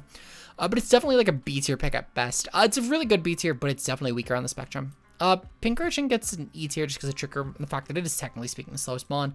Frostmoth is an okay Terra option. We'll actually give this thing a D tier just because of ice skills, and that's really about it. Grimmsnarl, okay, a really good Pokemon again. Finally. We're gonna give Grimmsnarl all the way up in the S tier. I'm gonna put this thing right above Torkoal. I think actually, I'm gonna put it right above Gothitelle even. Yeah, I'm gonna put it above Gothitelle. I think Grimm is really good as far as support goes. The screens from Grimm is actually extremely appreciated right now, and I think as far as the in-game ladder goes, I think the in-game ladder will definitely continue to adapt into Grimmsnarl. Similar to Gothitelle, this thing's usage is lower than a lot of other Pokemon we're gonna be ranking below it, but I still do think that the light clay sets are really appreciated, and I think this is a really good offensive saver, and it's a really good partner next to stuff like a Nihilape as well, which is able to benefit from having to not necessarily always be led with Mousehold. Grimmsnarl will definitely continue to go up in usage, I think. Realistically, this is only the beginning for it, in my opinion, and I think it's definitely a really strong S tier option for sure. The Flapple, E tier because of Hustle. This one gets E tier because it's an okay Dozer check, even though Dozer's a little bit worse right now. Hatterene. Hatterene can actually get a B tier. This is a pretty good Pokemon right now, in my opinion. Realistically, Hatterene, I think, is actually an incredible Trigger Psychic at this point in the meta. It's great at not only pressuring the ruins pre, but also post-Terra, similar to the Gallade metaphor, but it's a lot better at doing so.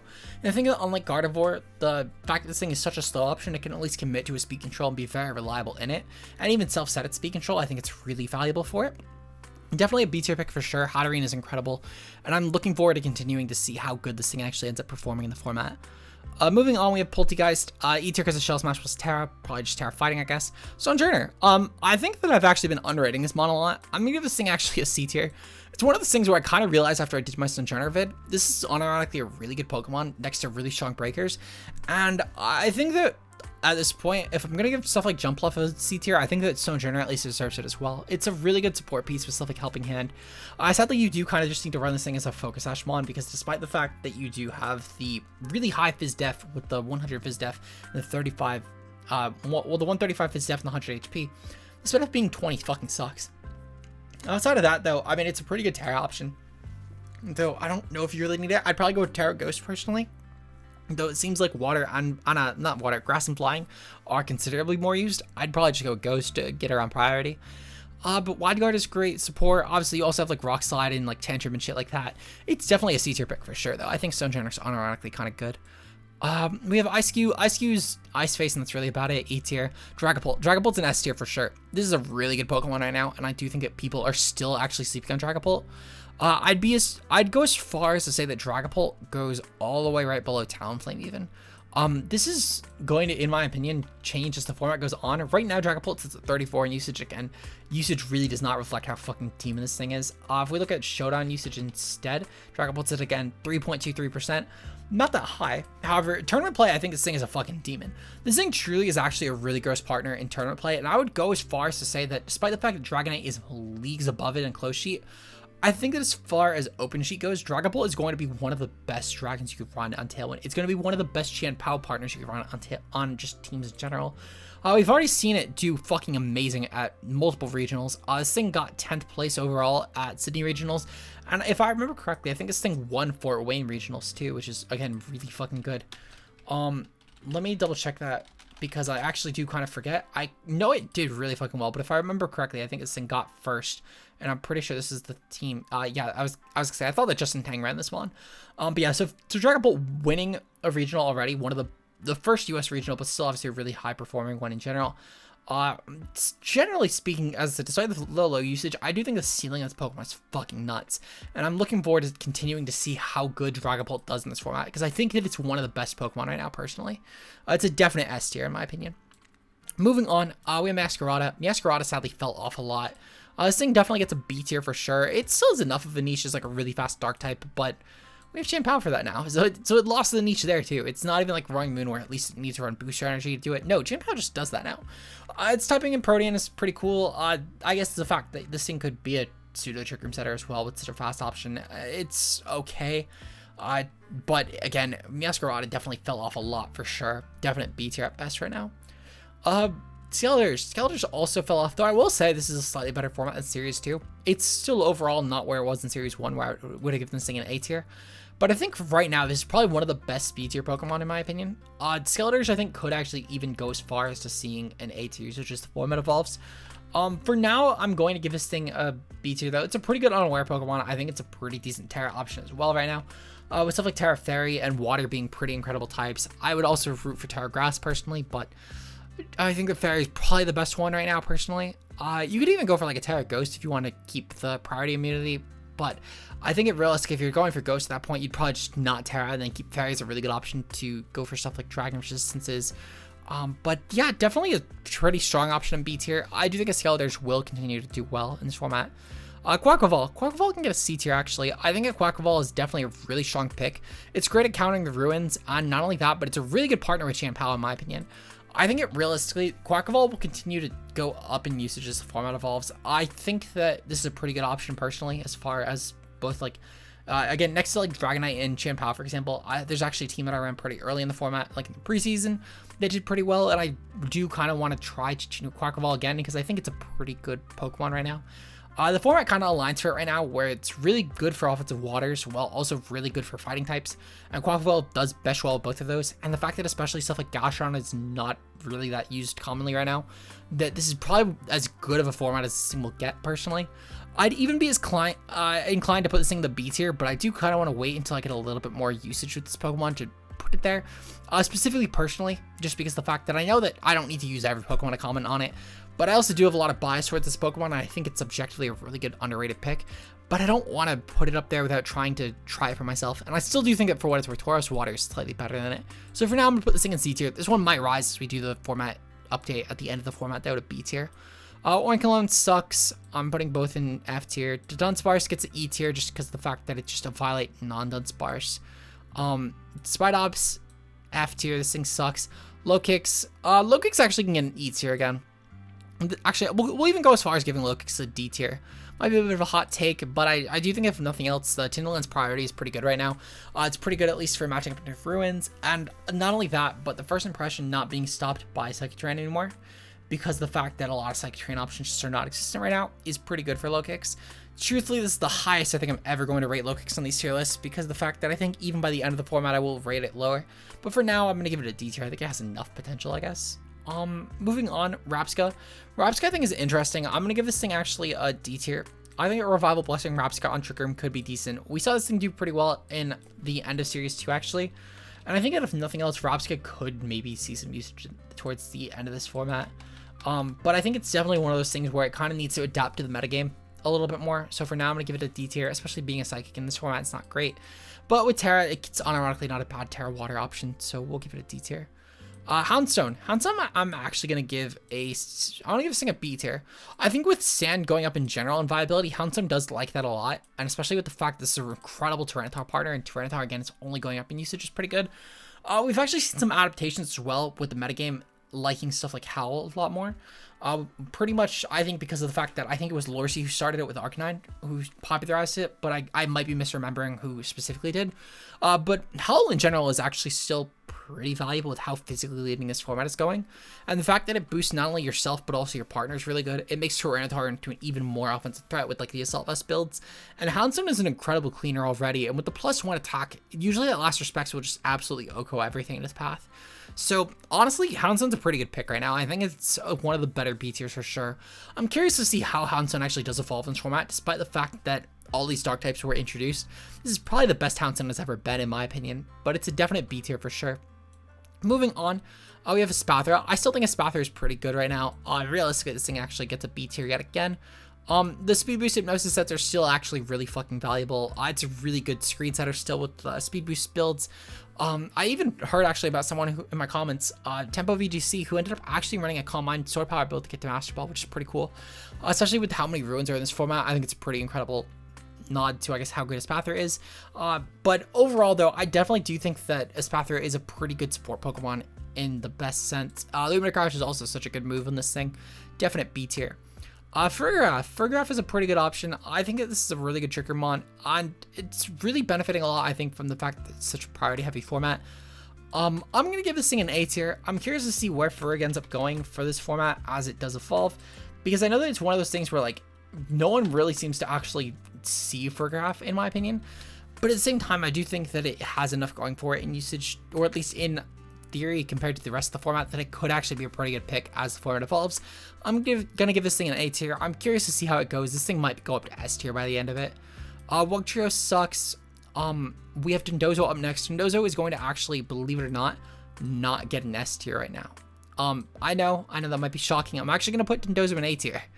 I think that Dondozo, despite its really high usage right now, is actually kind of hard to justify. I feel like realistically at this point in the format, despite the fact that Dondozo is still really good for stuff like chien-pao, at the same time though, I think that it's a lot easier to break Dondozo, and I think Dondozo was already falling off as far as its viability goes. In tournament play, honestly, I haven't really seen Dondozo doing well at all. I don't think it made a single top cut. Actually, that's a lie. So it made one top cut, 2 top cuts at Fort Wayne. One of those was actually not even with Tazakiri, funny enough. But as far as the... Actually, no, I'm going to put this thing in S tier, but realistically, I could put this thing in S tier. It's at least better than, like, probably Garchomp at least. I still think it's definitely worse than, like, everything over here. It's definitely a lower S tier for sure. But I think realistically, the fact this thing is adapted to running not just Tatsugiri builds, which does help a lot, actually, because you can switch this thing in and out and actually check a chien-pao pretty well with it. But at the same time, though, I'd be lying if I said this was, like, a really good S tier right now. It's definitely one of the weaker ones for sure. Moving on, we have Veluza. Veluza gets E tier because of Flayaway being kind of good. Palafin. This one might be a bit of a hot take, but I'm going to put Palafin in the S+ tier, actually. I think the format is so constrained by this Pokemon at this point to where Palafin is unironically one of the best things you could run. I don't know how much of a hot take this is. I know that Palafin's usage at least doesn't really reflect, I think, how good it is. Well, okay, that's a lie. Showdown usage definitely does because it hits 20% usage. But I do think that Palafin is objectively one of the best picks right now, in my opinion. The Safety Goggles builds, I think, are truly, like, the best adaptation of this. I saw Bird actually do pretty well with this, or James Black, who hits 10th overall with Safety Goggles on Palafin, and did pretty well. But not only that, I think that obviously, again, a lot of people are starting to run this because of Amoonguss being so good in the format, and not being drawn into Amoonguss is really valuable for this thing. I think especially, though, when Gastrodon goes up in usage because of this thing, because, again, of how reactionary the format is to Palafin, this might end up causing Palafin to fall from the S+ tier, but I think currently as the format stands, this objectively is an S+ pick. It's easily one of the best Pokemon you could run right now. We still have so many to go. Oh my god. Okay, so Arboliva gets a solid D tier. Actually, this gets a C tier. It's a pretty good Trick Room Pokemon, if nothing else. I think that the ability is still really incredible, with obviously the fact that you can pop Seed Sower and then just get Grassy Terrain up, which is really good. Especially with Psychic Terrain not being as good, so you can't switch out in DD and then go back in to stop it. This is probably one of the best formats Arboliva has had, but at the same time, it's still not great. It's a good enough Trick Room Mon, though, for sure. Scovillain, E tier just because of chlorophyll, but it's objectively just a worse Lilligant. Bellybolt can get a C tier. This is a really good AV mon, actually. I think the AV is opted to be the better set than Weakness Policy, though Weakness Policy is still kind of cool on ladder, if nothing else, at least at popping Weakness Policy with Oranguru. And it's still a pretty good Oranguru partner, to be honest, and then just start going for really shock attacks. The Rising ting-lu definitely hurts this thing a ton. It basically makes this thing a lot less viable. I'd borderline would put it in D tier, but I still think that when it's one of those things that it really only sucks in ting-lu matchups, and I think that otherwise you could, in theory, make either Weakness Policy or Assault Vest work. But in ting-lu matchups, literally this thing is unbringable. So it gets a C tier. Revivroom sucks. Orthworm. Okay, Orthworm is actually not that bad right now. I think realistically, especially with ting-lu being really high in usage, this thing actually, I'm going to go as far as giving this thing like a C tier. Not only is this thing able to pass subs with Shed Tail, which is actually really appreciated to just get around the fissures, but it's also the fact that this thing itself is immune to fissure, which is pretty good. It's essentially being able to run a flying type without having to dedicate the slot to an ice weakness, which is really valuable right now. Especially with stuff like Great Tusk and Garchomp, you could definitely at least around Great Tusk maybe tear this thing into like a flying type and get the merit that way as well, while still keeping the resistance of fighting and the immunity to ground. I think that Orthworm, this is probably going to be as good of a format as Orthworm ever gets, in my opinion. It's a great partner next to stuff like chien-pao or Dragonite, especially Dragonite. I think this could be an incredible way to take advantage of the Dragonite's builds for Dragonite.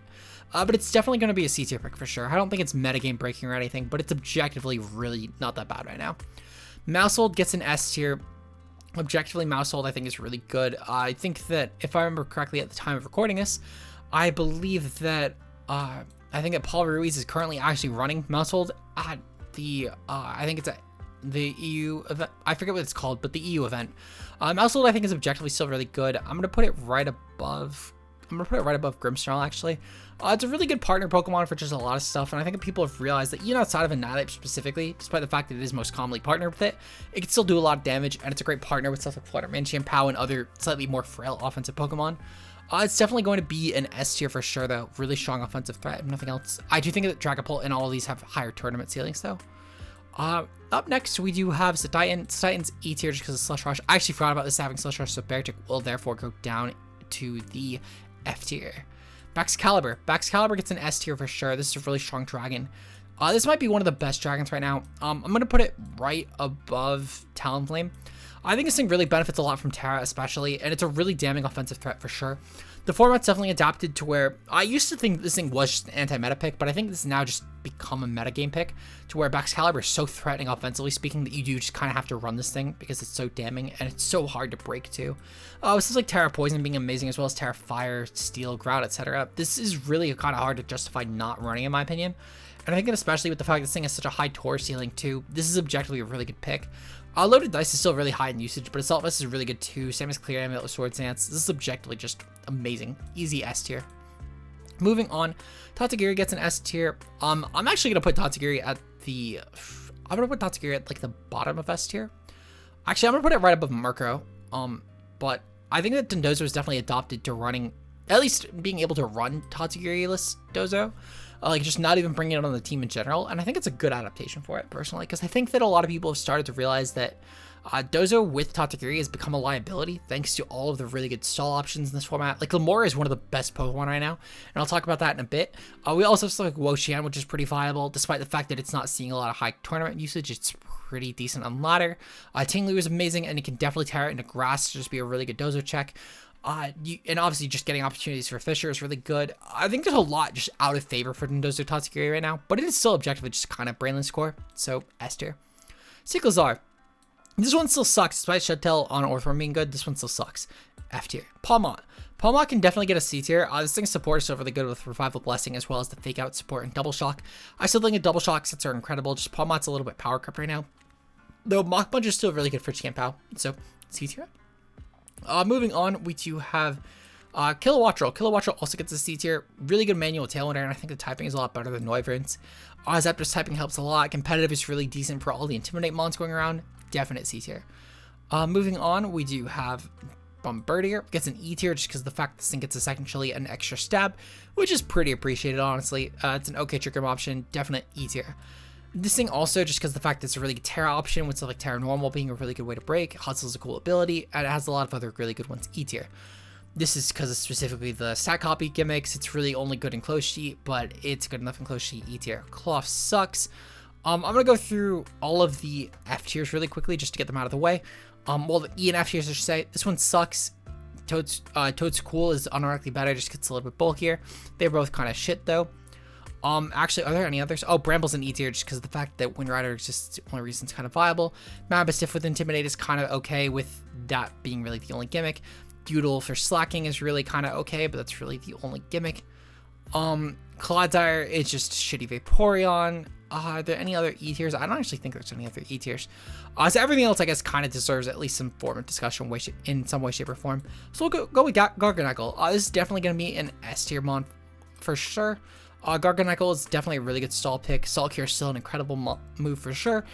It's definitely going to be like right above Nozo in my opinion. I think this thing has a little bit higher of a skill ceiling, similar to the fact that despite Nozo was getting higher usage than it, I think Garchomp does benefit a lot from Terra. It's a pretty good option with stuff like Terra Steel. Poison especially I think is probably one of the best types you could run. But Poison I think definitely right now is really good, especially with the ruins going around. I see that Ghost is really high usage too, which is fair, but I think Poison's probably going to be a little bit better right now. But definitely Salt Cure, Wide Guard, Protect, Recover is like the best that you could run.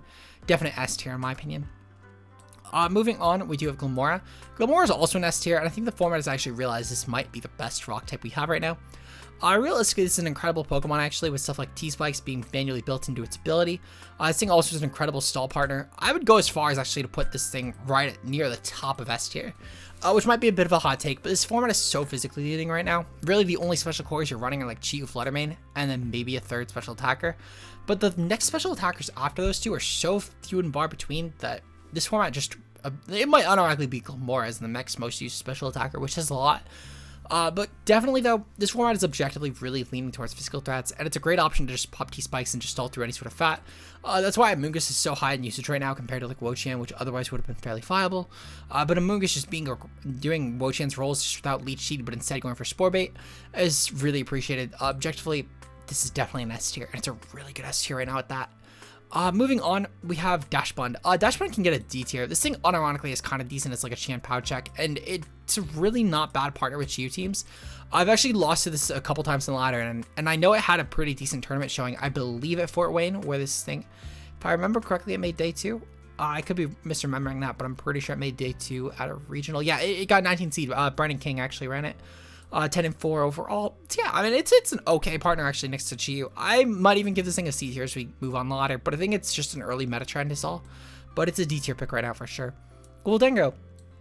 Gholdengo can definitely get an S tier. This is a really strong ghost type offensively.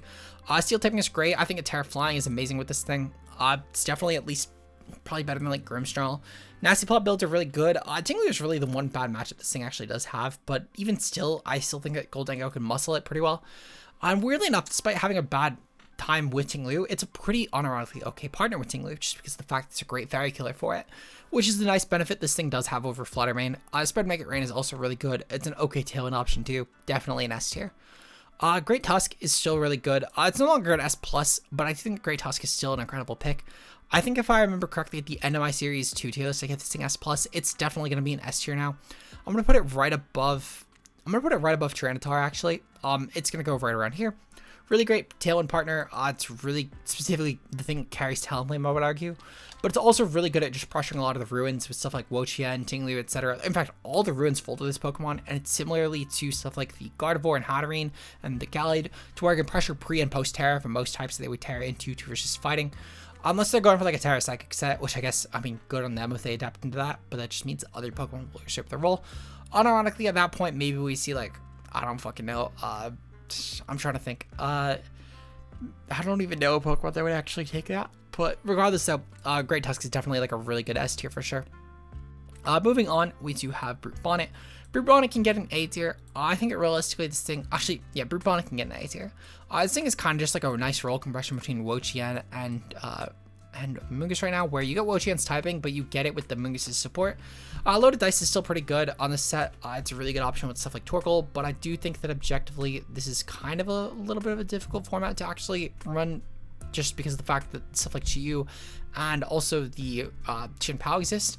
But with Terra Water, this is actually a pretty good support pick, so we'll definitely give it an A tier. Sandy Shocks. Sandy Shocks can also get an A tier, to be honest. It's still a really good special threat. I was borderline going to put this thing in the B tier, but I do think it has enough going for it to where we'll give this thing an A tier. Realistically, the boost energy speed sets are still really good on this thing. It's a great Terra option, stuff like Terra Ghost allowing gravity to get up easier. Definitely a really strong A tier in my opinion. We have Screamtail. Screamtail definitely still gets an A tier. Really good partner with stuff like Gothitelle. It's no longer the reason you run Gothitelle though, because Gothitelle is still really good on its own right now. But I do think the Screamtail with Parrish is a really good partner with Gothitelle. And it has some really good sets as well, like Encore Disabled. And Booster Speed is still probably one of the best items you can run on this thing. And especially with a lot of teams. Well, I think that right now, currently a lot of teams aren't running Booster Speed on other Pokemon, I guess, besides like Flutter Mane and Bundle. But even still, though, I think the metagame will adapt to where this thing gets a little bit worse because those things will be near mandatory Booster Speed. But it's still objectively a good Pokemon in bulkier teams. Definitely A tier. Flutter Mane. Flutter Mane's our next S+. It's definitely the best Pokemon in the format. I think we could even honestly make it like an S++ just for this thing. I might do that unironically depending on how the list looks, but objectively it's at least an S+. It's literally 0 drawback. You could throw a Flutter Mane on any given team. In fact, no, I am going to make it an S++. This thing deserves it unironically. We'll make this thing literally S++. This is literally just Flutter Mane's tier. I think Flutter Mane has unironically become that fucking good in the format to where we do need to start giving this thing its own tier. But yeah, no, Flutter Mane it's just that Pokemon. You unironically cannot run a Pokemon that's not Flutter Mane on a team, I think, at this point. As long as it's not like a hard stall, and even still, Flutter Mane unironically is not terrible in hard stalls because it's a pretty decent wo-chien partner. Like, there's really not a lot of reason to say you don't want to run a Flutter Mane unless it's just outright, I don't want to run this Pokemon. But bulky Flutter Mane especially is so good. This thing is bordering on like Incineroar level insanity right now. Definite S++ for sure. Slitherwing. Slitherwing can get a C tier. This thing is okay at checking the ruins, at least if nothing else. The typing is again pretty good for pre and post Terras. I guess besides like poison, but even still, this thing can run like Flare Blitz with Terra Fire and at least break through them well enough. It's definitely a C tier pick for sure. We have Roaring Moon. Roaring Moon can get an S+. Well, not an S+ tier. This thing gets an S tier. This will truthfully probably be like the lowest S tier. I'm definitely gonna put this thing below like Murkrow. I think Roaring Moon is truthfully the worst S tier right now, but it has enough going for it, like booster speed sets with Acrobatics and Manual Tailwind. This thing might unironically tread to A tier as the format evolves, but it has enough going for it right now to where I'm gonna put this thing in the S tier. We have Iron Treads. Iron Treads fucking sucks, but I unironically can't put this thing in E tier anymore because it's top cut multiple regional sense. So I'm gonna put it in D tier. It's still not a good Pokemon, but I have to respect the tournament usage. It's unironically not bad. But, I mean, anything can get good tournament usage, to be completely honest. Fucking Electro did. Iron Moth. Iron Moth can get A tier. A tier Iron Moth for sure. This thing definitely fell off a little bit. Similar to Volcarona, it's no longer just, like, insane to run this thing. But I do think that at the same time, though, Iron Moth has enough going for it with, again, the acid spray sets are still pretty good. You could pair this thing with, like, fucking Flutter Mane and still get some nice mileage out of it. I just think that Chi is a better partner right now is all. But it's still objectively a really good Pokemon. Definitely A tier. Iron Hands. This one might be a bit of a hot take, but I'm still gonna put Iron Hands in the S+. I think despite the fact that this thing has fallen off a lot in usage, Iron Hands is still a pretty low drawback option on teams. It's objectively gonna be the worst S+ in the format, but I do think that Iron Hands offers a lot of unique support with stuff like Fake Out AV sets. This thing also in general is just a really obnoxious thing to kill.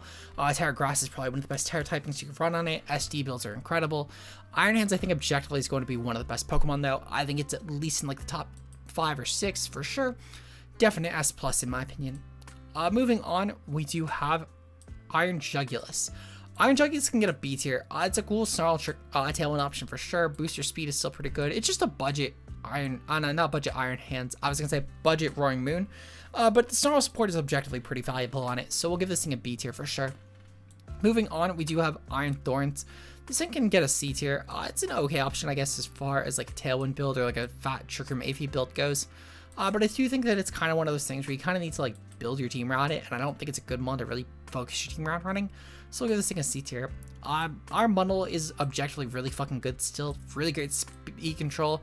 I do think that bundle actually is no longer an S+ though. It's a really good S tier. I would put this thing like right below Dragonite, to be completely honest. Realistically, this thing with like Freeze Stride, Hydro Pump support is incredible. I think that this thing will continue to go down in usage though, because it's kind of hard to justify running multiple Ice types on the team unless you're running like a Abomasnow with it. And I think that chien-pao is just so much better than this thing right now, and it could unironically as well afford to run the Icy Wind support anyway that bundle was running. The one biggest reason to run bundle though would be the booster speed to get around anything and just go for Icy Wind that way. But again, there's so much priority in this format that Sadly, this thing definitely does fall a little bit to the back seat, but it's still really not bad. Bundle will definitely get an S tier. Valiant can get a C tier, to be honest. Again, not that great, but it has enough unique support to where this thing is kind of okay. It's also still really good at checking a lot of the runes with stuff like Fairy and Fighting being really valuable, but truthfully, I'd rather run Gallade for the typing at this point, so it's gonna get a C tier. Ting-lu gets an S+. This thing is really incredible. This thing, I would argue, is it's definitely better than Iron Hands, at least at this point. And it's one of the reasons I no longer think that Iron Hands is probably the best Pokemon of the format. Despite the fact that this is definitely a lot more hurtful for Flutter Mane, if anything. I think realistically, this thing puts a lot of pressure on Iron Hands teams, just because the fact that a lot of them do get fissured out, and that's really bad for it. Though the SD builds for Iron Hands are really beneficial, and they're one of the reasons I keep Iron Hands in the S+, truthfully. Fisher Ting-lu is really good. I think it's well partnered with the Stomping Tantrum moveset. This is an incredible Pokemon, and it's really obnoxious to take on. Though at the same time, I do think that it's a lot overrated compared to how good I think a lot of people think it is. It's an S+ for sure, but I don't think it's like I don't think it's like the very best Pokemon of the format. I think it's barely top 5 at this point, to be honest. But it still is objectively a really good pick. Moving on, we have chien-pao. Chien-pao is another S+. I would put this thing right above Iron Hands. I think that chien-pao is still a really incredible pick as far as just an offensive physical attacker goes. It's great at removing Psychic Terrain, which is incredible. It's a really good offensive option. It enables stuff like Dragonite to be as good as it is. It enables Iron Hands as well to be fucking incredible. It's a really good partner even for stuff like Flutter Mane, which is really weird because they don't really benefit each other at all, but they're just so damning fast offensively that you don't even really need Tailwind or Speed Control with them, because you could just go boost your Flutter Mane next to chien-pao with like a Focus Sash, and you'll get a lot of mileage out of your first turn. Definite S+ for sure. Actually, I would go as far as putting this one above Palafin. This one's still really fucking good. I think Amoonguss is still objectively better, but I think that chien-pao is definitely a close third, and then Palafin's like right after it. Moving on, we have wo-chien. Wo-chien will definitely get an S tier, but it's a lower S tier for sure. Despite the fact this thing has incredible fucking usage, I do think that the format is adapting around it, in my opinion, to where wo-chien will definitely be... I'm going to put this thing like right up below Dragapult. I think as the format goes on, wo-chien might continue to go down in usage, but it's a pretty good Terra pick if nothing else right now. And I'm going to definitely give this thing a solid S tier for sure. Moving on, we're going to give Chi-Yu an S+. This thing is probably going to be the very weakest S+, but it's a really good partner for Flutter Mane right now. And it's a really good Terra option as well. Stuff like Terra Water, Fire, Ghost, Grass, etc. all being really good defensive options. It's objectively, I think, the worst one as far as tournament play goes, as far as the S+ is, but it's probably one of the better options as far as close sheet goes. It's probably one of the best close sheet Pokemon. If this was close sheet, you might even be able to consider giving this thing an S+, but I think because we're including tournament play as well, it's a lot less consistent. It's probably the least consistent besides wo-chien tournament. So we'll give this thing S tier for sure. Well, an S+ for sure. Tinkaton gets a D tier. It's really good support, and I guess with like Mold Breaker plus the fact that, or like Own Tempo, both are really good abilities, and Feint, Gigaton Hammer, etc. with like Assault Vest is pretty good with Terra Water. That's really about all that Tinkaton offers, though. It's definitely a D tier for sure. Armourouge can get a B tier as well. Size Spam has fallen off a lot, and I think this thing, despite the fact that its usage is still really high, it's just a remnant of Series 2. This thing will continue to fall in usage, in my opinion, and it's going to definitely be a remnant of the format. We might end up seeing if like truly a lot of teams end up being weak to Armourouge, that this thing pops up one day and like doing really well in one tournament, but I think that a lot of people just have counterplay for this archetype to where it's no longer actually really good. So we're going to give this thing a B tier for sure.